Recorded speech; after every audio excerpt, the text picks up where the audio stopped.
Viewers, এটা হলো 6.5 ইঞ্চি একটি সাবউফার। তো এটার আজকে ফ্রিকোয়েন্সি টেস্ট করব।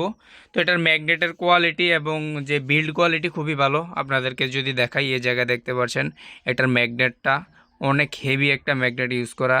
কয়েল, এমনকি এটার যে কয়েলটাও হেভি, এবং এখান দিয়ে দেখা যায়, কিন্তু কয়েলটা কিন্তু এখান দিয়ে দেখা যায়, এবং ডাবল লেয়ার কয়েল।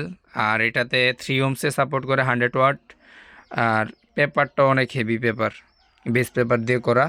তো চলেন এটা ফ্রিকোয়েন্সি টেস্ট করি। তো ফ্রিকোয়েন্সি টেস্ট করার জন্য আমি ইউটিউব থেকে নিলাম, এই দেখতে পাচ্ছেন।